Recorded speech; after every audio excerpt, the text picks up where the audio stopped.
Hello friends, बहुत बहुत स्वागत है आपका इंग्लिश एडवांटेज की ऑनलाइन क्लासेस में।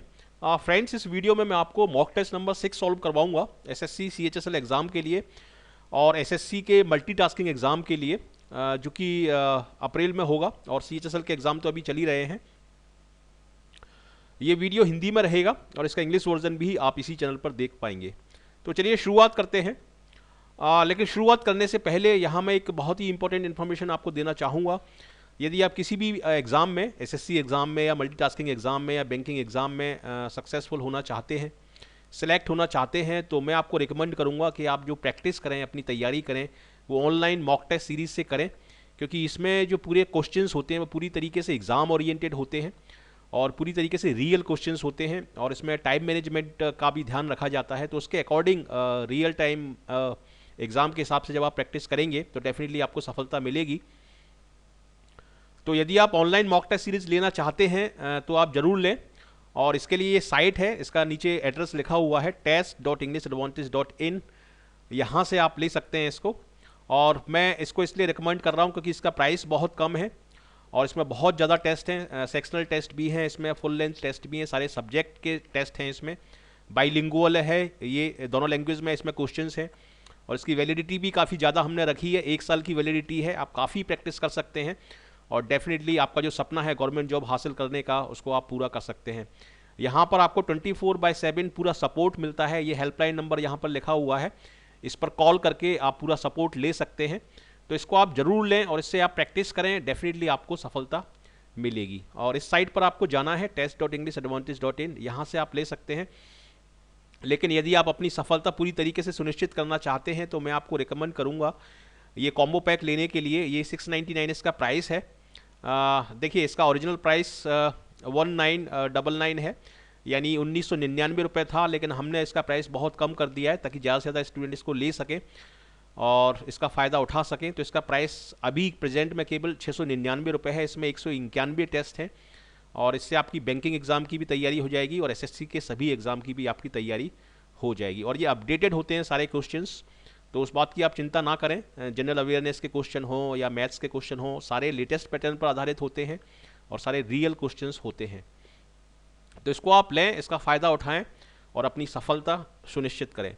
तो चलिए शुरुआत करते हैं, टेस्ट शुरू करते हैं। इस टेस्ट में, इस मॉक टेस्ट में 25 क्वेश्चन हैं और 25 क्वेश्चन आपको पहले खुद सॉल्व करना है और उसके बाद मैं आपको इसका आंसर बताऊंगा और अपना आंसर मेरे आंसर से मैच करना है। यदि आंसर मैच करता है तो 1 नंबर दीजिए, अदरवाइज 0.25 की आप माइनस मार्किंग करिए, जैसे कि एग्जाम में आती है।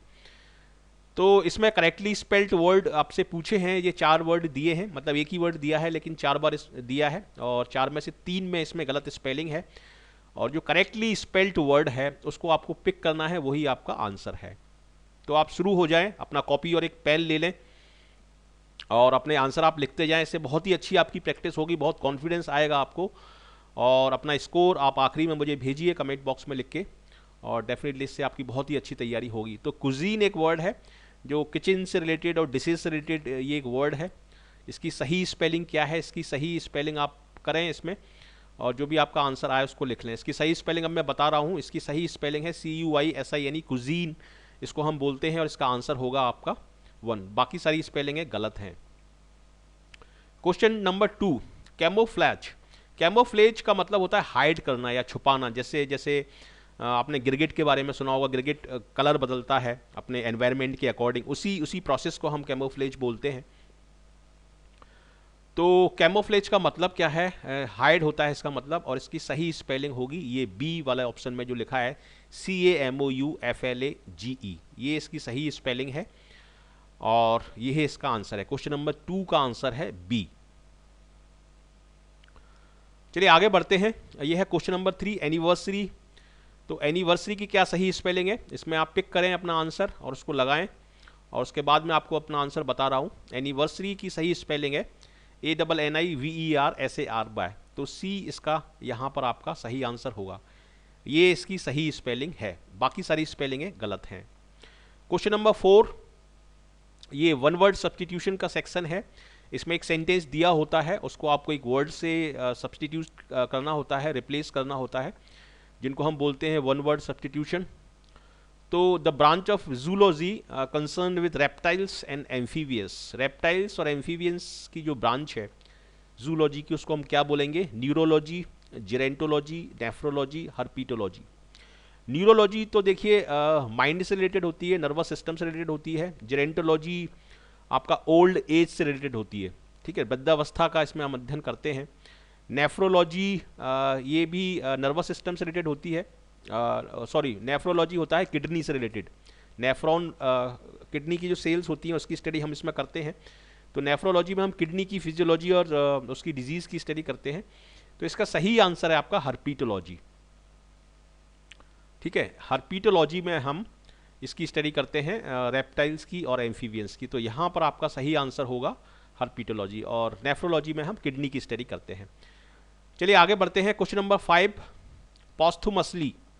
कोई भी अवार्ड है उसको यदि हम पॉस्थुमसली बोलते हैं तो उसका क्या मतलब होता है? पॉस्थुमसली का मतलब होता है कि जिस व्यक्ति को वो अवार्ड दिया जाना है उसकी डेथ हो चुकी है और उसको आफ्टर डेथ वो अवार्ड मिल रहा है। तो इसका आंसर होगा आपका A, given after death. Question number 6 देखते हैं। One who is not concern of right and wrong. एक व्यक्ति जो कोई भी काम करने से पहले उसके सही और गलत के बारे में नहीं सोचता, या इसमें गलत क्या है सही क्या है उसके बारे में नहीं सोचता, उसको हम क्या बोलेंगे? एथीस्ट, थीस्ट, एमोरल और इमोरल। ये 4 आपके पास ऑप्शन दिए हैं। देखिए एथीस्ट होता है नास्तिक व्यक्ति, जिसको भगवान में विश्वास नहीं है, उसको हम बोलते हैं एथीस्ट, ठीक है। तो ये आपका आंसर नहीं होगा। थीस्ट इसका उल्टा है, इसका मतलब होता है आस्तिक, ठीक है। इमोरल का मतलब होता है अनैतिक व्यक्ति, जो गलत काम करता है, ठीक है, उसको हम बोलते हैं इमोरल। और जिसको गलत और सही का नहीं पता है उसको हम बोलते हैं एमोरल। तो इसका आंसर होगा आपका बी। क्वेश्चन नंबर 7 देखते हैं। Something no longer in use, मतलब कोई भी ऐसी चीज जो अब यूज में नहीं है, जो आउटडेटेड हो चुकी है। तो आउटडेटेड को हम बोलते हैं ऑब्सोलीट। तो यहां पर आपका आंसर होगा OBSOLETE, ऑब्सोलीट, ठीक है। एब्सोलूट मतलब पूरा होता है, यूज्ड मतलब जिसको हम प्रयोग कर चुके हैं, और एंशिएंट का मतलब होता है पुराना या प्राचीन। तो क्वेश्चन नंबर 7 का आंसर होगा आपका सी। चलिए आगे बढ़ते हैं। क्वेश्चन नंबर 8 देखते हैं। अबव बोर्ड, ये इडियम है। अबव बोर्ड का मतलब क्या होता है? कोई भी व्यक्ति यदि अबव बोर्ड है तो वो पूरी तरीके से ईमानदार है और पूरी तरीके से ओपन है, ठीक है, ओपन एंड ऑनेस्ट। कोई भी बिजनेस है, कोई भी बिजनेस डील है, उसके लिए हम ये यूज़ करते हैं। फ्लैम्बॉयंट का मतलब बहुत कॉन्फिडेंट, बहुत स्टाइलिश व्यक्ति होता है, उसको हम फ्लैम्बॉयंट बोलते हैं। जैसे इंडियन क्रिकेट टीम में विराट कोहली है और आपका महेंद्र सिंह धोनी है, ये जो लोग हैं इनको हम फ्लैम्बॉयंट बोल सकते हैं। रैकलेस का मतलब है लापरवाह, पावरफुल का मतलब शक्तिशाली। तो यहां पर आपका आंसर होगा सी। क्वेश्चन नंबर 8 का आंसर होगा C. Question number 9, gentleman at large, ठीक है। जेंटलमैन वर्ड तो हमने सुना है, लेकिन जेंटलमैन एट लार्ज ये इसका क्या मतलब है? ये बहुत ही इंपॉर्टेंट है और एसएससी एग्जाम में 5 या 6 बार ये पिछले 10 साल में आ चुका है। जेंटलमैन एट लार्ज का मतलब होता है जिस पर आप भरोसा नहीं कर सकते, अनरिलायबल पर्सन, ठीक है। तो इसका आंसर आपका होगा A, highly honest, well behave, principled. ये इसके आंसर नहीं है, ये गलत है। और जेंटलमैन एट लार्ज का मतलब होगा अनरिलायबल पर्सन। क्वेश्चन नंबर 10 देखते हैं। ले बेयर, इसका क्या मतलब है? ब्रेवरी दिया है, नेकेड दिया है, ह्यूमन नेचर दिया है, एक्सपोज, ठीक है। एक्सपोज का मतलब है पर्दाफाश कर देना। तो यहां पर ले बेयर का आंसर होगा एक्सपोज। क्वेश्चन नंबर 11, ये सेंटेंस इंप्रूवमेंट का पार्ट है। एक सेंटेंस इसमें ब्लू कलर में दिया हुआ है और उसमें कुछ पार्ट अंडरलाइन है। उस अंडरलाइन पार्ट को आपको रिप्लेस करना है करेक्ट पार्ट से, यदि वो गलत है तो। यदि वो पहले से ही सही है तो आपका आंसर होगा डी होगा, no improvement. They while away their evenings with books and games. इसका मतलब ये है कि वो अपनी इवनिंग्स को गेम्स के साथ और बुक्स के साथ स्पेंड करते हैं, गुजारते हैं। वाइल अवे का मतलब है टाइम स्पेंड करना, ठीक है। और प्रेजेंट सिंपल टेंस में ये यूज़ हो रहा है, तो इसलिए while away present simple tense में ही लिखा जाएगा। तो ये सेंटेंस जो है ये सही है और इसका आंसर होगा डी, यानी नो एरर। चलिए आगे बढ़ते हैं। और कुछ क्वेश्चन और देखते हैं। इसमें टोटल 25 क्वेश्चन हैं और 25 क्वेश्चन में से आपके जितने भी मार्क्स आते हैं वो मुझे आप बताएं, अपना कमेंट बॉक्स में लिख के भेजें। और मेरे जिन भी स्टूडेंट और सब्सक्राइबर ने mock test series, online mock test series ले ली है, फीडबैक मुझे ज़रूर भेजें कमेंट बॉक्स में लिख के, या व्हाट्सएप के थ्रू या मेरे ईमेल के थ्रू। ज़रूर मुझे कमेंट बॉक्स में लिख के भेजें, उसका फीडबैक बताएं कि कैसी लग रही है आपको, कितना फ़ायदा हो रहा है और क्या और इम्प्रूवमेंट की ज़रूरत है आपके अकॉर्डिंग। तो यदि आप लिख के भेजेंगे तो उसमें हम उसके अकॉर्डिंग और ज़्यादा उसको बेहतर बना पाएंगे। क्वेश्चन नंबर 12 देखते हैं। ये सेंटेंस इंप्रूवमेंट है। In pursuing of your instructions we are writing today to the district magistrate.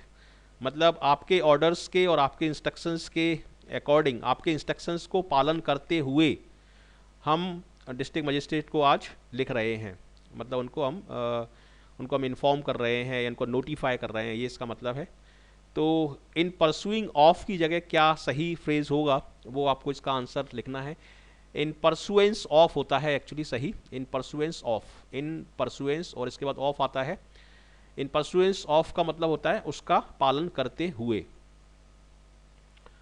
तो क्वेश्चन नंबर 12 में आपका जो आंसर होगा वो होगा सी। क्वेश्चन नंबर 13 देखते हैं। With the growing insurgency in the country the government is gearing itself to quelling the rebellion. मतलब इंसर्जेंसी जो बढ़ती जा रही है कंट्री में, उसको देखते हुए कंट्री अपने आप को गियर अप कर रही है, अपने आप को तैयार कर रही है कि रिवेलियन यानी विद्रोह, उसको कैसे दबाया जाए, उसको कैसे कुचला जाए। तो ये सेंटेंस का मतलब है। लेकिन यहाँ पर इसमें गलती है, इस टू के बाद वर्ब की फर्स्ट फॉर्म आएगी यहाँ पर, और यही इसमें पार्ट में गलती है। क्वेलिंग हम नहीं बोलेंगे, यहाँ पर क्वेल बोलेंगे, और सी इस क्वेश्चन का आंसर होगा। ये स्पॉटिंग एरर के सेंटेंसेस हैं और ये दूसरे सभी एग्जाम्स के लिए भी बहुत ही इंपॉर्टेंट रहेंगे। जो बैंकिंग के एग्ज़ाम है, IBPS PO का, SBI PO का, इंश्योरेंस के जो एग्ज़ाम्स हैं उसमें भी इसी तरीके के सेंटेंस आते हैं। क्वेश्चन नंबर 14 देखिए। India is one of the 12 mega biodiversity area of the world. ये थोड़ा सा टिपिकल सेंटेंस है लेकिन एट द सेम टाइम काफ़ी कॉमन भी है। देखिए, कभी भी किसी भी सेंटेंस में जब इसका यूज़ होता है वन ऑफ द, ठीक है, तो इसके बाद जो नाउन आती है वो हमेशा प्लूरल में आती है। तो यहाँ पर आपका आंसर होगा, ये एरिया को आपको एरियाज में चेंज करना होगा, और बी इसका आंसर होगा। ये बहुत अच्छा सेंटेंस है, इसको आप ध्यान से पढ़ें, और बैंकिंग के स्टूडेंट के लिए भी ये काफ़ी अच्छा सेंटेंस है। वन ऑफ द के बाद जो नाउन आएगी वो प्लूरल में आएगी, तो इसीलिए यहाँ पर एरियाज़ के बाद इसमें एरियाज़ होगा। मतलब एरिया को रिप्लेस करके आपको एरियाज़ में चेंज करना होगा। Question number 15। Prem's injury did not stop him from practising hard for winning the game. ये भी काफ़ी अच्छा सेंटेंस है, लेकिन practice hard, we practise hard to do something. Practice hard word के बाद हम 2+V1 लगाते हैं, फॉर नहीं लगाते। तो यहाँ पर इसकी जगह ये जो लिखा हुआ है यहाँ पर फॉर विनिंग, इसकी जगह आपको बोलना पड़ेगा to win. Prem's injury did not stop him from practising hard to win the game, और सी इसमें आपका आंसर होगा। Question number 16। ये सिनोनिम्स का सेक्शन आपका स्टार्ट हो गया। डिम्यूर, इसका क्या मतलब होता है? डिम्यूर का मतलब होता है संकोची स्वभाव वाला व्यक्ति, और जिसमें कॉन्फिडेंस की कमी है उसको हम बोलेंगे डिम्यूर। रोबस्ट का मतलब होता है मजबूत। रिपल्सिव का मतलब होता है डिस्गस्टिंग, ठीक है। रिपेंटेंट का मतलब जो पश्चाताप करता है उसको हम रिपेंटेंट बोलते हैं। तो यहाँ पर डिम्यूर का आपका जो आंसर होगा वो होगा सी, रिजर्व, हेजिटेंट या संकोची। डोमिसाइल हम किसको बोलते हैं? डोमिसाइल हम एड्रेस को बोलते हैं या अपने होम को बोलते हैं। मूल निवासी भी इसको हम हिंदी में बोलते हैं कि कहाँ के आप मूल निवासी हैं। तो डोमिसाइल का जो सिनोनिम होगा वो क्या होगा? डोमिसाइल का सिनोनिम होगा ड्वेलिंग। ड्वेलिंग का मतलब भी रेसिडेंस होता है। डीपन का मतलब गहरा, डिविएट पथ से भटक जाना, और डिमार्केशन का मतलब होता है अपना सांकन करना, एक बाउंड्री खींचना कहीं पर, ठीक है, उसको हम बोलते हैं demarcation. Dwelling, deepen and deviate. तो डोमिसाइल का जो आंसर होगा वो होगा बी। रेप्रीहेंड, इसका क्या मतलब है? रेप्रीहेंड का सिनोनिम आपसे यहाँ पर पूछा जा रहा है। रेप्रीहेंड का मतलब होता है किसी की आलोचना करना या किसी को झाड़ देना, शुद्ध हिंदी में यदि मैं बोलूँ तो उसका मिलता जुलता वर्ड क्या है? आलोचना को हम क्रिटिसाइज भी बोलते हैं, कंडेम भी बोलते हैं, ठीक है, और हिंदी में लताड़ देना, इस तरह के वर्ड यूज़ होते हैं। तो यहाँ पर आपके लिए सही आंसर होगा डिनाउंस, क्योंकि डिनाउंस का मतलब भी क्रिटिसाइज होता है, रेनाउंस का मतलब त्यागना होता है, एमिलियोरेट का मतलब होता है कोई चीज़ बुरी है और या कोई चीज़ मतलब सही नहीं है उसको इम्प्रूव करना। एमिलियोरेट का मतलब होता है इम्प्रूव करना, और सपोर्ट का मतलब सहारा देना। तो ये चारों ही वर्ड इंपॉर्टेंट है, लेकिन यहाँ पर आपका जो सिनोनिम होगा वो होगा डिनाउंस, जिसका मतलब होता है आलोचना करना या बुराई करना, ठीक है। क्रिटिसाइज या कंडेम भी इसके लिए वर्ड है। और इंजेंडर, ये भी काफ़ी कॉमनली काफ़ी एग्जाम में पूछा जा रहा है, ये वर्ड बहुत अच्छा वर्ड है ये। इंजेंडर का मतलब होता है प्रोड्यूस करना या क्रिएट करना किसी को, ठीक है। तो यहाँ पर आपका आंसर होगा ए। क्वेश्चन नंबर 19 का आंसर होगा ए, डिस्ट्रॉय। लेकिन यहाँ पर आपका एंटोनिम आपसे पूछा जा रहा है, तो क्रिएट तो इसका सिनोनिम है, यहाँ पर आपका आंसर होगा सी, डिस्ट्रॉय। क्रिएट इसका सिनोनिम होगा, लेकिन एंटोनिम पूछ रहे हैं तो इसलिए डिस्ट्रॉय इसका आंसर होगा। रिस्टोर का मतलब वापस प्राप्त करना किसी चीज़ को, और कार्नेज का मतलब होता है स्लॉटर या मैसाक्रे, या किसी को बहुत बड़े लेवल पर मारना, उसको हम बोलते हैं कार्नेज या हत्याकांड। तो इंजेंडर का एंटोनिम होगा आपका डिस्ट्रॉय। रैंकर, रैंकर का मतलब होता है दुश्मनी या इस तरह का कोई डिस्प्यूट, उसको हम रैंकर बोलते हैं। तो चूंकि यहाँ आपसे यहाँ एंटोनिम पूछा जा रहा है, तो इसलिए रैंकर का सही एंटोनिम होगा आपका फ्रेंडलीनेस। तो डी इसका आंसर होगा रैंकर का। ट्यूमुल्टुअस का मतलब होता है बहुत ज़्यादा उथल पुथल वाला, कोई भी एरिया या कोई भी घटना जिसमें बहुत ज़्यादा शोर शराबा हो, उथल पुथल हो, उसको हम बोलते हैं ट्यूमुल्टुअस, ठीक है। तो ट्यूमुल्टुअस का उल्टा क्या होगा? ट्यूमुल्टुअस का उल्टा होगा आपका पीसफुल। पैथेटिक मतलब दयनीय, पैम्पर्ड मतलब जिसको हम बहुत लाड़ प्यार करते हैं उसको हम बोलते हैं पैम्पर्ड, और केओटिक का मतलब होता है शोर शराबा। तो क्वेश्चन नंबर 21 का आंसर होगा पीसफुल, ठीक है। ये फिलर्स का सेक्शन है आपका। 22nd क्वेश्चन है, what is time your watch. तो वॉच के साथ जब हम इस तरह का क्वेश्चन पूछते हैं तो हमेशा हम इन नहीं लगाते, हम हमेशा लगाते हैं बाय, ठीक है, क्योंकि सभी की घड़ियों में अलग अलग टाइम हो सकता है। तो हम पूछ रहे हैं कि आपकी घड़ी के द्वारा जो टाइम बताया जा रहा है वो टाइम क्या है, ठीक है। जैसे 10 बजे हैं, लेकिन किसी की घड़ी में 11 बज सकते हैं, किसी की घड़ी बंद है तो उसमें कम टाइम हो सकता है, सबकी घड़ी में अलग अलग टाइम हो सकता है। तो घड़ी एक ऐसा इंस्ट्रूमेंट है जिसके द्वारा हम टाइम को देखते हैं, तो इसलिए यहाँ पर हम बाय यूज़ करेंगे, इन यूज़ नहीं करेंगे, क्योंकि घड़ी के अंदर टाइम नहीं होता, घड़ी के द्वारा हम टाइम को देखते हैं। टाइम तो जो है वो है, फिक्स है वो तो, लेकिन घड़ी में ऊपर नीचे भी टाइम हो सकता है। तो इसलिए यहाँ पर हम इन ना लगाते हुए बाय लगाते हैं, what is time by your watch. तो डी इसमें आपका आंसर होगा। Question number 23, this is a lavish and modern house and I have paid a sum for it. मतलब ये एक थोड़ा सा महंगा मकान है, अच्छा मकान है, शानदार मकान है, और इसके लिए मैंने एक अमाउंट, एक सम पे किया है। तो जब मकान लेविश है और मॉडर्न है तो उसके लिए मैं कैसा अमाउंट पे करूंगा? एक अच्छा, एक बड़ा अमाउंट पे करूंगा, एक सब्सटेंशियल अमाउंट में पे करूंगा, ठीक है। तो सब्सटेंशियल के लिए जो वर्ड है इंग्लिश में वो है गुडली। तो यहां पर आपका आंसर होगा गुडली। गुडली एक एडजेक्टिव है जिसका मतलब होता है काफ़ी बड़ा अमाउंट, एक अच्छा अमाउंट, एक सब्सटेंशियल अमाउंट। तो बी इसमें आपका आंसर होगा। 24, she has got an excellent for creative writing, ठीक है। उसके पास क्रिएटिव राइटिंग का एक अच्छा एप्टीट्यूड है, एक अच्छी स्किल है, और एप्टीट्यूड को इंग्लिश में हम बोलते हैं फ्लेयर।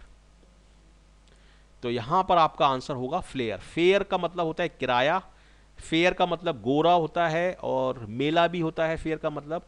और ये जो फ्लेयर है इसका मतलब होता है आग जो होती है, आग की जो लपट होती है उसको हम फ्लेयर बोलते हैं। गुस्से को भी हम फ्लेयर बोलते हैं, फ्लेयर अप, ठीक है। तो ये वर्ड गलत है, ये फ्लेयर यहाँ पर इसको हम बोलते हैं एप्टीट्यूड या कुशलता। तो यहाँ पर आपका आंसर होगा फ्लेयर, FLAIR। तो ये आपके 24 क्वेश्चन हो गए। ये है 25th question, all employees are in this promotional contest. मतलब सभी एम्प्लॉइज प्रमोशनल कॉन्टेस्ट के लिए एलिजिबल नहीं है, वो इसमें पार्टिसिपेट नहीं कर सकते। तो इसमें एलिजिबल का निगेटिव आपको यहाँ पर लिखना है। तो एलिजिबल का जो निगेटिव है वो है इन एलिजिबल, तो सी इसमें आपका आंसर होगा। इसको आप ध्यान से देखिए, इन एलिजिबल, ठीक है। अन नहीं लगाते इसमें हम, तो ये गलत है। और इलेजिबल का मतलब होता है जिसको आप पढ़ नहीं सकते, उसको हम बोलते हैं इलेजिबल। इलिसिट का मतलब होता है गलत या गैर कानूनी। और इलिसिट का एक मतलब और है इंफॉर्मेशन निकालना, कहीं से इंफॉर्मेशन निकालना। तो दोनों की स्पेलिंग में डिफरेंस है, एक में ई आता है, एक में आई आता है। तो ये वर्ड भी काफ़ी अच्छे वर्ड हैं। तो ये आपके 25 क्वेश्चन मैंने बता दिए आपको। और अब आपका जितना भी स्कोर है उसको आप लिख लें और मुझे कमेंट बॉक्स में लिख के भेजें। और ये है आपका टेस्ट क्वेश्चन, ठीक है। इसमें आपको स्टूडेंट्स को जो इस वीडियो को देख रहे हैं उनको इसका आंसर पता करना है और मुझे भेजना है। पोस्ट ट्रुथ ये वर्ड है, इसका क्या मतलब है, और 4 ऑप्शन भी दिए हुए हैं, A B C D। तो ऑप्शन भी आप लिख के मुझे भेज सकते हैं और पूरा आंसर भी आप मुझे लिख के भेज सकते हैं। और इसमें आप देखें, आप इसको सर्च करें, ये काफ़ी पॉपुलर वर्ड है। और इसका सही आंसर मुझे लिख के, जो ऑप्शन दिए हैं उसके अकॉर्डिंग मुझे लिख के आपको भेजना है, ठीक है। ये है आपका स्कोर। यदि आपके मार्क्स 25 में से 18 आए हैं या 18 से 25 के बीच में आए हैं तो आपकी परफॉर्मेंस आउटस्टैंडिंग है और काफ़ी हाई चांसेस हैं आपके सक्सेस के। 16 से 18 आए हैं तो एक्सीलेंट आपकी परफॉर्मेंस है और very good chances of success. 15 से 18 आए हैं तो वेरी गुड, लेकिन काफ़ी प्रैक्टिस करने की ज़रूरत है। 10 से 15 के बीच में यदि आपका स्कोर है तो बिलो एवरेज माना जाएगा ये, क्योंकि आजकल कट ऑफ बहुत ऊपर जा रहा है, तो इसमें आपको काफ़ी प्रैक्टिस करने की ज़रूरत है। बिलो 10 में आपकी परफॉर्मेंस पुअर मानी जाएगी और आपको रेगुलर बेसिस पर प्रैक्टिस करने की ज़रूरत है। तो कैसा लगा आपको ये मॉक टेस्ट नंबर 6? यदि अच्छा लगा तो ज़रूर इसको लाइक करें और अपने फ्रेंड्स के साथ शेयर करें ताकि उनका भी फ़ायदा हो, और कमेंट करके मुझे बताएं कि कैसा लगा, अपना स्कोर भी मुझे भेजें। और यदि आप नए हैं इस चैनल पर, फर्स्ट टाइम आए हैं, तो ज़रूर हमारे साथ जुड़ें। आपका बहुत बहुत स्वागत है इस चैनल पर। और यदि आप हमारे साथ जुड़ते हैं तो आपको एग्ज़ाम ओरिएंटेड कंटेंट मिलेगा पूरा, और सारे वीडियो आपको मिलेंगे, सारे वीडियोस के नोटिफिकेशंस मिलेंगे। तो ज़रूर सब्सक्राइब करें इस चैनल को, ज़रूर हमारे साथ जुड़ें। आपका बहुत बहुत स्वागत है इस चैनल पर। और ये फेसबुक पर इंग्लिश एडवांटेज ग्रुप है और इंग्लिश एडवांटेज पेज है। इंग्लिश एडवांटेज पेज को लाइक करें और इंग्लिश एडवांटेज जो ग्रुप है उसको ज़रूर ज्वाइन करें ताकि आपको सारे नोटिफिकेशंस मिलते रहें, ठीक है। तो thank you very much for watching this video and I wish you all the best for your bright future. Thank you.